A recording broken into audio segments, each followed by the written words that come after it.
أعوذ بالله من الشيطان الرجيم. بسم الله الرحمن الرحيم.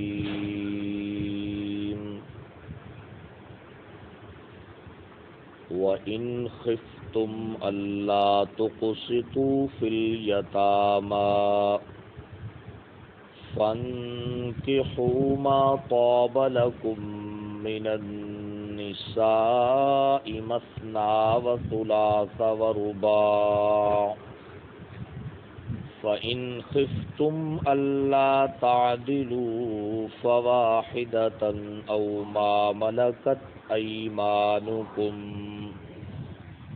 ذلك أدنى ألا تعولوا.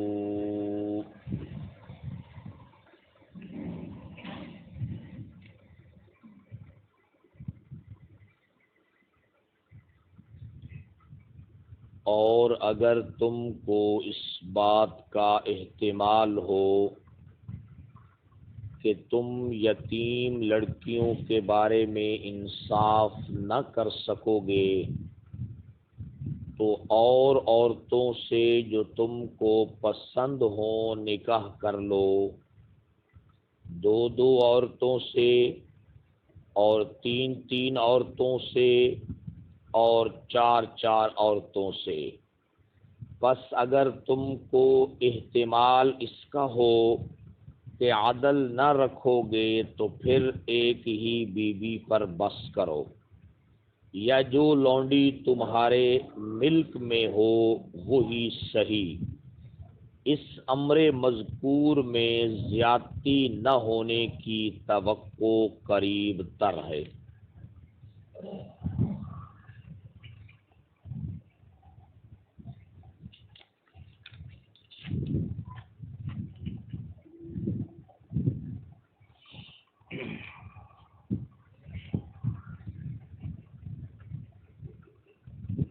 اس سے پہلے جو اس آیت مبارکہ پر دروس ہو چکے ہیں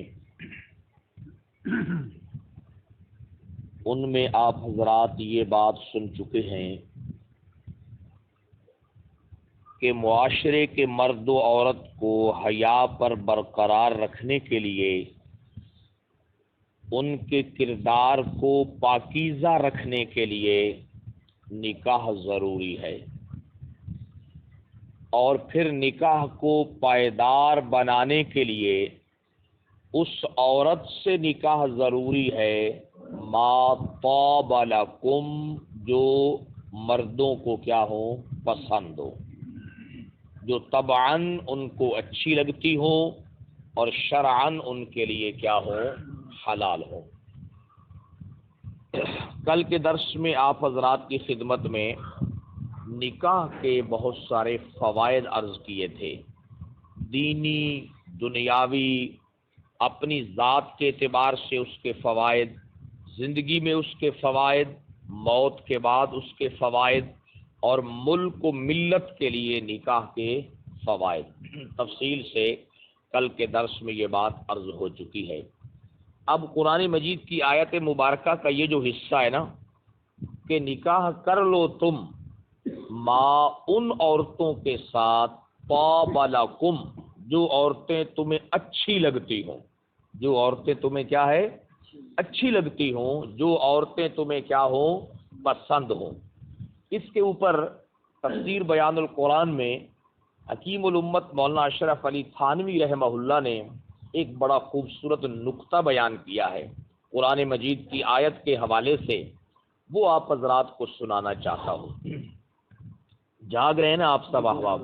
اس کو توجہ سے سن لیں، کیونکہ تفسیر ساتھ اس لیے لایا ہوں کیونکہ ہو سکتا ہے کہ آپ نے بڑے بڑے صوفیاء کرام سے یہ سنا ہو کہ گھر میں سب کچھ کے ہوتے ہوئے پھر بھی نہ کھانا یہ زہد ہے،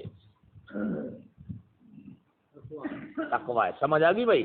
کہ گھر میں سب کچھ اللہ کا دیا ہوا موجود ہے مگر پھر بھی نہ کھانا، سمجھ آ گئی، اور اچھی نعمتیں موجود ہیں مگر ان کا پھر بھی استعمال نہ کرنا، یہ زہد ہے، یہ تقویٰ ہے. سمجھے گی جناب والا؟ تو کئی بار اس بات کی وضاحت ہو چکی ہے کہ یہ زہد نہیں ہوتا، یہ تقوی نہیں ہوتا، اس کو اصطلاح شریعت میں کنجوسی شریف کہتے ہیں۔ سمجھ آئے گی؟ اس کو کیا کہتے ہیں؟ بخل صاحب کہتے ہیں، اور اس کا نام زہد اور تقوی نہیں ہے۔ اب آپ نے یہ آیت مبارکہ 5-6 دن سے چل رہی ہے، اس کا ترجمہ آپ نے سنا اور اس کے حوالے سے احادیث پاک آپ نے سنی ہے۔ اب ذرا یہ آیت مبارکہ کے اوپر یہ بات ذرا سن لیجیے۔ فرماتے ہیں کہ قولہ تعالی، اللہ رب العزت کا قول، فَانْكِحُوا مَا طَابَ لَكُم مِّنَ النِّسَاءِ، اس میں دلالت ہے اس بات پر، اس میں دلالت ہے اس بات پر کہ مباحات سے لذت حاصل کرنا، مباحات سے، 4 عورتوں سے رب نے نکاح کی اجازت دی ہے یا نہیں؟ مباح ہے یا نہیں ہے؟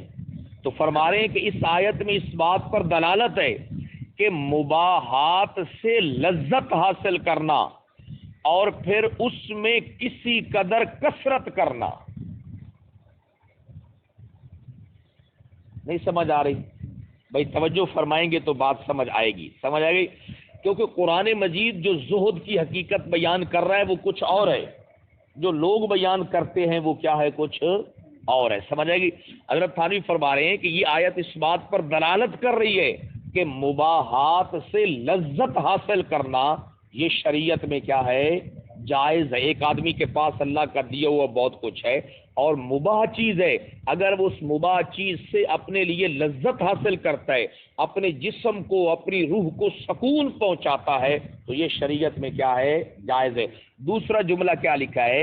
اور اس میں کسی قدر کثرت کرنا۔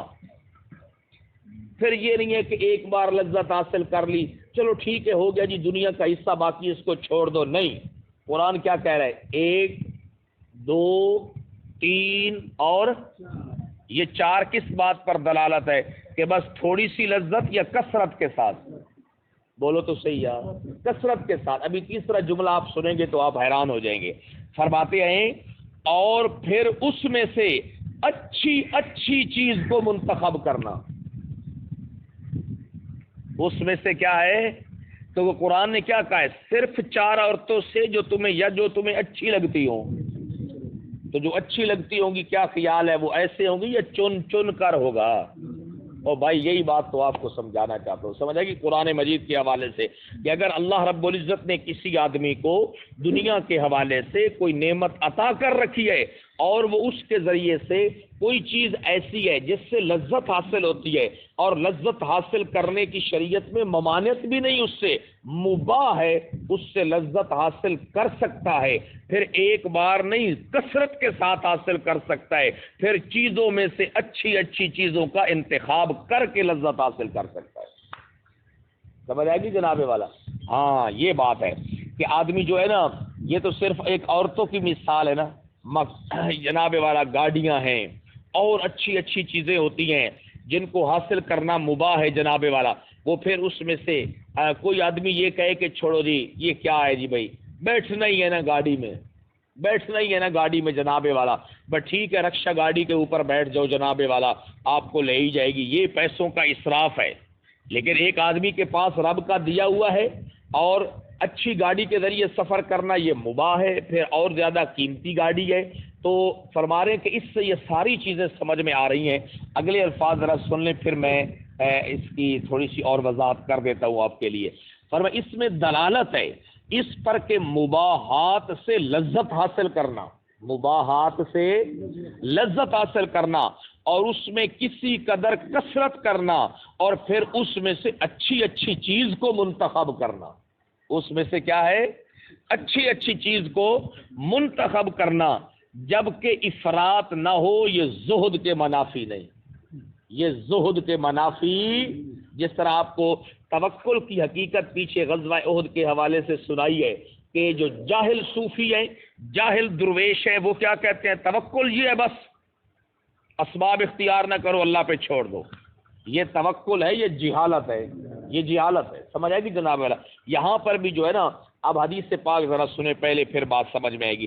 یہ پیچھے حدیث پاک بھی گزر چکی ہے، وہ جو حضرت غیلان بن سلمہ ثقفی رضی اللہ تعالی عنہ آئے، اسلام قبول کیا تو انہوں نے عرض کی یا رسول اللہ میرے نکاح میں 10 عورتیں ہیں، تو آپ نے کیا فرمایا کہ پہلی 4 کا انتخاب کر، یا 10 میں سے جو تجھے اچھی لگے ان کا مزید کیا کر لو بھائی، انتخاب کر لو۔ یہی حضرت تھانوی بھی سمجھا رہے ہیں، سمجھ آئے گی کہ مباحات سے رب کے دیے ہوئے مال سے لذت حاصل کرنی، بولو تو صحیح، نہ کرنا بے شک، یہ میں آپ کو نہیں کہہ رہا کہ آپ ضرور کریں، لیکن ویسے شریعت کے مسئلے کا آپ کو پتہ ہونا چاہیے، سمجھ آئے گی کہ اگر کوئی آدمی رب کے دیے ہوئے مال میں سے کسی مباح چیز سے بیچارہ لذت حاصل کرتا ہے تو تم مجھ سے یہ نہ کہو یہ دنیا کا حریص ہو گیا ہے، یہ کیا ہو گیا ہے بھائی، دنیا کا حریص ہو گیا، یہ تو دنیا کا لالچی ہو گیا ہے جناب۔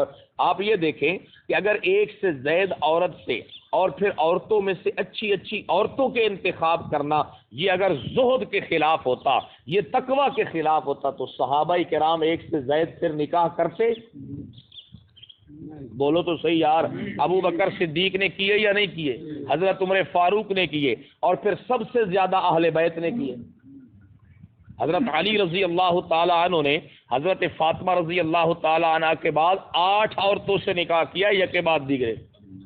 حضرت فاطمہ کی یہ خصوصیت تھی کہ ان کی موجودگی میں صرف ایک ہی رہی، یہ ان کی فضیلت ہے، مگر اس کے بعد کبھی بھی ان کے نکاح میں 4 سے کم عورتیں نہیں رہی۔ تو کیا خیال ہے، حضرت علی میں تو تقوی تھا، ویسے کیوں جی تقوی تھا، زہد تھا، سمجھ آئے گی، یہ تقوی اور زہد ان سے سمجھنا ہے، سمجھ آئے گی جناب والا۔ تو یہی بات حضرت تھانوی بھی فرما رہے ہیں کہ مباحات سے لذت حاصل کرنا شریعت میں کیا ہے، جائز ہے، پھر کثرت کے ساتھ لذت حاصل کرنا یہ بھی کیا ہے، جائز ہے، پھر لذت دینے والی چیزوں میں سے اچھی اچھی چیزوں کا انتخاب کر کے لذت حاصل کرنا یہ بھی کیا ہے بھائی، جائز ہے۔ دیکھو نا، کوئی بھی عورت لے لی جائے لذت تو اس سے بھی آ جائے گی، لیکن قرآن کہتا ہے نہیں، ما طاب لکم، جو تمہیں کیا ہو بہت ہی زیادہ پسندیدہ ہو۔ اب حدیث پاک سنے تاکہ بات سمجھے۔ نبی پاک صلی اللہ علیہ وسلم نے امت کو حکم دیا، پہلے نمبر پہ تو امت صحابہ کرام تھے، کہ قبروں کی کیا کرو بھائی، زیارت کیا کرو۔ فرمایا اس سے 2 فائدے حاصل ہوں گے۔ پہلا فائدہ تزہد فی الدنیا، تزہد فی الدنیا، دنیا کے بارے میں کیا پیدا ہوگی، بے رغبتی پیدا ہوگی، اور دوسرا یہ ہے کہ وتذکر الآخرہ، اور تمہیں آخرت کی یاد کیا ہوگی، نصیب ہوگی۔ اب جو دنیا سے بے رغبتی ہے اس کی حقیقت سمجھ لو کہ آدمی مباحات سے لذت حاصل کرے، کثرت کے ساتھ کرے، اچھی اچھی چیز کا انتخاب کر کے کرے، یہ زہد کے خلاف۔ ہاں بس یہ بات سن لو ذرا، اب ذرا دیکھ لیجیے۔ اب آگے جو بات انہوں نے ذکر کی ہے وہ وہی ہے جو کئی دن کے درس میں آپ کو سنا چکا ہوں، کہ اللہ رب العزت نے فرمایا کہ اگر انصاف نہ ہونے کا خطرہ ہو تو پھر مباحات سے زیادہ لذت حاصل نہیں کرنی، سمجھ آئے گی۔ اگر آدمی کو پتا ہو کہ میں انصاف نہیں کر سکوں گا، میں زیادتی کا شکار ہو جاؤں گا ایک سے زائد کے اندر، تو پھر وہ ایک ہی کے اوپر کیا کرے بھائی، اکتفا کرے، سمجھ آئے گی جناب والا۔ اللہ اکبر، یہ ہے جی۔ تو فرمایا کہ اس میں دلالت ہے اس بات پر کہ مباحات سے لذت حاصل کرنا، اور اس میں کسی قدر کثرت بھی کرنا، اور اس میں سے اچھی اچھی کو منتخب کرنا، اچھی اچھی کو کیا ہے، منتخب کرنا، جبکہ اس میں افراط نہ ہو، یہ زہد کے منافی نہیں ہے، سمجھ آئے گی جناب والا۔ اللہ رب العزت بھائی جس آدمی کو اپنے دیے ہوئے خزانوں میں سے رزق حلال وافر مقدار میں دیتا ہے، اسے چاہیے اپنے جسم کے لیے، اپنی روح کے لیے اگر لذت حاصل کرنا چاہے، کھانے کے اعتبار سے، پینے کے اعتبار سے، سفر کی سہولیات کے اعتبار سے، عذر و شریعت اس کے لیے بالکل جائز ہے، بالکل کیا ہے بھائی، جائز ہے، کوئی اس میں کسی قسم کی ممانعت نہیں ہے۔ بس صرف ایک بات کا دھیان رکھنا چاہیے کہ آدمی اعتدال کے اندر رہے، اس میں زیادتی کا شکار نہ ہو۔ اب نکاح کے فضائل جو ہے نا، کل آپ نے فوائد سنے تھے، اس کے حوالے سے 1-2 حدیثیں جو ہیں برکت کے لیے ذرا سن لیجیے نکاح کے حوالے سے، کہ اب اللہ کے نبی کی پسند آپ کو بتانا چاہتا ہوں کہ قرآن کہتے ہیں نا پسندیدہ عورتوں سے، تو پسندیدہ عورتوں کے حوالے سے حدیث پاک آپ کو میں نے پہلے سنا دی ہے، اس کا تھوڑا سا اعادہ کر لیتے ہیں، پھر ایک اور حدیث پاک جو آپ کو سنانی ہے وہ یہ ہے۔ عن ابی ہریرہ، پہلے یہ ہے کہ اللہ کے نبی کی پسند کیا ہے۔ عن ابی ہریرہ عن النبی صلی اللہ علیہ وسلم، ایک تو یہ نا کہ ہماری پسند ہے، ایک ہے اللہ کے نبی کی پسند ہے کہ وہ پسندیدہ کیا ہونی چاہیے۔ فرمایا عن النبی صلی اللہ علیہ وسلم قال، نبی پاک صلی اللہ علیہ وسلم نے فرمایا تنکح النساء لاربع، عورتوں کے ساتھ نکاح کیا جاتا ہے چار چیزوں کی وجہ سے، لمالہا، ان کے مال کی وجہ سے، ولی حسبیہ، خاندان بڑا ہے، ولی جمالہا، خوبصورت بڑی ہے، ولی دینہا، اور ان کا دین بڑا اچھا ہے، سمجھ گئے نا۔ فاظفر بذات الدین، فرمایا کہ ابو ہریرہ دین والی چیز کو ترجیح دینا، تربت یدا کا، تیرے ہاتھ خاک آلودہ ہو جائیں۔ یہ بات، اس بات کو بھائی ذہن میں رکھ لیں کہ نکاح کے لیے بچی گھر میں لانی ہے یا بچی کسی جگہ پر بھیجنی ہے، خدا کے لیے آپ جو ہے نا اس کو جو ہے نا ایک فقہی مسئلے سے الگ کر کے اگر آپ دیکھیں تو پھر بھی معاشرتی زندگی کے خوش و خرم گزارنے کے لیے ہم عقیدہ، ہم سوچ اور فکر کا ہونا کیا ہے، بہت ہی زیادہ ضروری ہے۔ آپ یہ دیکھیں کہ اللہ نہ کرے اگر کوئی سنی لڑکا ایسا ہے وہ کسی شیعہ عورت کو گھر میں لاتا ہے اور وہ لڑکی پڑھی لکھی ہے، کیا خیال ہے وہ اس کے ایمان کو بھی خراب کرنے کی کوشش کرے گی یا نہیں کرے گی؟ وہ اپنے گھر کے اوپر اسے کوئی تکلیف آئے گی، پریشانی آئے گی، وہ کیا کہے گی؟ میں کیا لگاتی ہوں، علم لگاتی ہوں، میں فلاں منت مانتی ہوں، جناب والا بچے پیدا ہوں گے، پھر ان کو وہ کہے گی کہ میں اس کو لٹ رکھواتی ہوں، اور پھر محرم آئے گا وہ کہے گی میں مجلس میں جاتی ہوں، اور وہ کہے گا کہ میں اس بات کی اجازت نہیں دیتا، تو آپس میں پھر حالات خراب ہوں گے یا نہیں ہوں گے جناب والا؟ اسی طرح اگر ہماری کوئی بچی ادھر چلی جاتی ہے، وہ کہتے ہیں کہ یہ جناب والا نظر اللہ نیاز حسین ہم نے پکائی ہے، یہ کھاؤ، یہ جناب والا ہم نے 11ویں شریف پکائی ہے، یہ تم کھاؤ جناب والا، یہ ختم کے لیے انتظام کرو، یہ ہم نے فلاں دربار کے سلام پر جانا ہے، تم بھی ہمارے ساتھ آؤ۔ وہ اگر توحید کو جانتی ہے، اگر ہم نے گھر میں اپنی بچیوں کو توحید کا مسئلہ سمجھایا ہے اور ان کو بتایا ہے کہ غیر اللہ کے نام کی نظر و نیاز حلال نہیں بلکہ کیا ہے، حرام ہے، ہم نے ان کو بتایا ہے کہ عورتوں کا قبروں پہ جانا، درباروں پہ جانا یہ شریعت میں حرام ہے، تو کیا خیال ہے پھر وہ جائے گی؟ تو پھر نظام آپس میں میاں بیوی کا خراب ہوگا یا نہیں ہوگا؟ اس لیے بھائی اس بات کا دھیان رکھیں۔ اللہ کے حبیب فرما رہے ہیں فاظفر بذات الدین، اے ابو ہریرہ دین کو دیکھ کر کیا کرنا، نکاح کرنا، سمجھ آئے گی؟ یہ اللہ کے نبی کی پسند ہے جی، یہ اللہ کے محبوب پیغمبر چاہتے ہیں کہ یہ کام کیا جائے، اور یہ ایک عورت ہے خاص قسم کی جس سے اللہ کے حبیب نے اپنے ایک صحابی کو نکاح کرنے سے کیا کر دیا، منع کر دیا۔ اس کے اوپر عنوان دیا ہے امام ابو داؤد رحمہ اللہ نے، باب النہی عن تزویج من لم یلد من النساء، ایسی عورتوں سے نکاح کرنا جو بچے نہیں جن سکتی، جو بچے نہیں جن سکتی، ان سے نکاح کرنے کی اجازت نہیں ہے۔ کیوں؟ نکاح سے جو اصل مقصود ہے، جو کل کے درس میں آپ سن چکے ہیں، وہ اولاد کا حصول ہے جناب والا، وہ صرف اپنی شہوت کو پورا کرنا مقصود نہیں ہے، سمجھا کہ جناب والا؟ اسی وجہ سے جو متع ہے نا، متع انشاءاللہ آ رہا ہے اس آیت کے اندر، اس کی وضاحت آئے گی، کیونکہ متع کے اندر مقصود جو ہوتا ہے وہ اولاد نہیں ہوتی، وہ صرف اور صرف اپنی شہوت کو کیا کیا جاتا ہے، پورا کیا جاتا ہے۔ ذرا سنیے جی، معقل بن یسار، حضرت معقل بن یسار سے روایت ہے، قال، وہ کہتے ہیں جاء رجل الی النبی صلی اللہ علیہ وسلم، آیا ایک آدمی اللہ کے نبی کے پاس، قال، کہنے لگا، انی اصبت امراۃ، یا رسول اللہ ایک عورت آ رہی ہے، ایک عورت مجھے کیا ہے، مل رہی ہے، اور ذات جمال، یا رسول اللہ بڑی خوبصورت ہے، وحسب، حسب بھی بڑا اعلیٰ ہے، لیکن انہا لا تلد، ہے بانج، اس سے اولاد پیدا نہیں ہوگی، افاتزوجھا، میں اس سے نکاح کر لوں، میں اس سے نکاح کر لوں، یعنی وہ بڑی خوبصورت بھی ہے، ذات جمال و حسب، قالا، آپ نے فرمایا لا، جتنی بھی خوبصورت ہے، حسب و جمال والی ہے، اس سے نکاح کرنے کی اجازت نہیں ہے۔ اور ثم اتا الثانیہ، پھر دوسری مرتبہ پھر آ گیا، یا رسول اللہ یہ مجھے عورت مل رہی ہے، جناب والا تو بڑی خوبصورت بھی ہے، جمال والی بھی ہے، حسب و نسب والی بھی ہے، فنہاہ، آپ نے پھر اس کو کیا کر دیا؟ منع کر دیا۔ ثم اتا الثالثہ، تیسری مرتبہ پھر آ گیا، تیسری مرتبہ کیا ہے؟ پھر آگے جناب، فقال، اللہ کے نبی نے منع کر دیا اور فرمایا تزوج الودود الولودا، ایسی عورتوں سے نکاح کرو جو محبت کرنے والی ہوں، الولود بچے جننے والی ہوں، کیا ہے بھائی؟ بچے جننے والی ہوں، ان سے نکاح کرو۔ فإنی مکافر بکم الامم، میں قیامت کے دن اپنی امت کی کثرت پہ فخر کروں گا، میں قیامت کے دن اپنی امت کی کثرت پر کیا کروں گا؟ فخر کروں گا۔ سمجھ آئے گی جناب والا؟ تو یہ بات ہے، تو نبی پاک صلی اللہ علیہ وسلم نے اس بات کی وضاحت کر دی، کیونکہ نکاح سے اصل مقصود صرف شہوت کو پورا کرنا نہیں ہے، پاک دامن رہنا ہے اور اولاد کو کیا کرنا ہے بھائی؟ طلب کرنا ہے۔ سمجھ آئے گی؟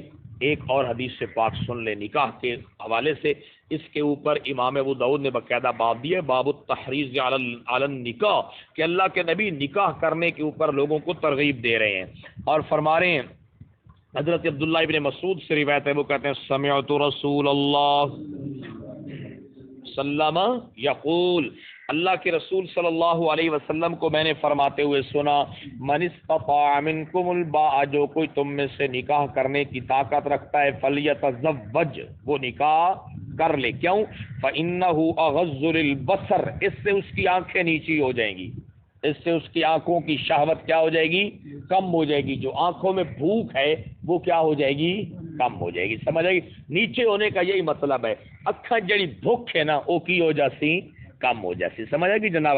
وہ احسن للفرج، احسن للفرج، اور شرمگاہ بھی کیا ہو جائے گی؟ محفوظ ہو جائے گی۔ سمجھ آئے گی جناب والا؟ اللہ اکبر۔ اسی وجہ سے حدیث سے پاک کے اندر ہے کہ اگر آدمی باہر بازار میں ہے، آگے پیچھے ہے، اور کسی ایسی چیز کو دیکھ لیا ہے جس سے آنکھوں میں بے چینی پیدا ہوئی ہے، فوراً گھر میں آئے، فوراً گھر میں آئے اور اپنی بے چینی کو کیا کر دے؟ ختم کر دے، اس کو دور کر دے، آئے اپنی حاجت پوری کر لے تاکہ اس کی آنکھوں کی بھوک کیا ہو جائے؟ ختم ہو جائے۔ یہ اصل مطلب ہے کہ اس سے فرمایا اغض للبصر، آنکھیں نیچے ہو جائیں گی، مطلب یہ ہے آنکھوں کی بھوک میں کیا آ جائے گی؟ کمی آ جائے۔ اکھا دی بھی بھوک ہوندی یا نہیں ہوندی؟ سڑکے سارے بڑھ کے مالا دعا دینا، انہاں دی صرف اکھی ہے بھوکے، باقی تک اس سے شاید ہی کمی ہی۔ سمجھ آئیے نا؟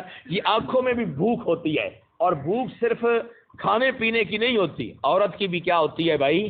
بھوک ہوتی ہے۔ سمجھ آئے گی؟ تو اللہ کے حبیب صلی اللہ علیہ وسلم جو ہے کلام وحی کے ساتھ فرما رہے ہیں اغض للبصر، اس سے تمہاری آنکھوں کی بھوک کیا ہو جائے گی؟ ختم ہو جائے گی۔ اور اگر کبھی بازار میں کسی کو دیکھنے کی وجہ سے آنکھوں کو بھوک لگ جائے تو پھر شریعت کیا کہتی ہے کہ گھر میں آ جاؤ۔ سمجھ آئے گی؟ گھر سے اپنی آنکھوں کی بھوک کو کیا کر لو؟ کم کر لو۔ اسی وجہ سے حدیث پاک میں اس کی آگے عنوان آ رہا ہے، میں وہاں پر مستقل اس کو انشاءاللہ 5ویں پارے میں بیان کروں گا کہ خامند جو ہے وہ اپنی عورت کو بلائے اور عورت نہ آئے تو اللہ اور اس کے رسول کی طرف سے اس پہ کتنی ناراضگی ہے۔ یہاں تک حدیث پاک میں تنور کے اوپر روٹیاں لگا رہی ہے مگر خامند جلدی جلدی گھر میں آ گیا ہے، اس کو چھوڑ دے اور اس کی آنکھوں کی بھوک کو کیا کر دے؟ ختم کر دے۔ سمجھ آئے گی؟ فرمایا وَمَن لَّمْ يَسْتَطِعْ مِنْكُمْ، اور جو کوئی تم میں سے نکاح کی طاقت نہیں نہ رکھتا، فعلیہ بالصوم، پھر روزے رکھے، پھر کیا کرے؟ روزے رکھے۔ فإن لہ وجاءۃ، وجاء، کیونکہ پھر روزے اس کی شہوت کو توڑ دیں گے، بھوکا رہنے کی وجہ سے پھر آدمی کو حاجت بھی کیا ہوگی؟ کم ہوگی۔ سمجھ آئے گی جناب والا؟ تو اللہ مجھے بھی اور آپ کو بھی قرآن و سنت کی جس مسئلے میں جو ہدایات ہیں ان کو پہلے نمبر پر تو سمجھنے کی توفیق نصیب فرمائے، اس کے بعد عمل کی توفیق نصیب۔ کل سے جماعت فجر انشاءاللہ 6 بجے ہوگی، فجر کی جماعت انشاءاللہ 6 بجے ہوگی۔ اللہ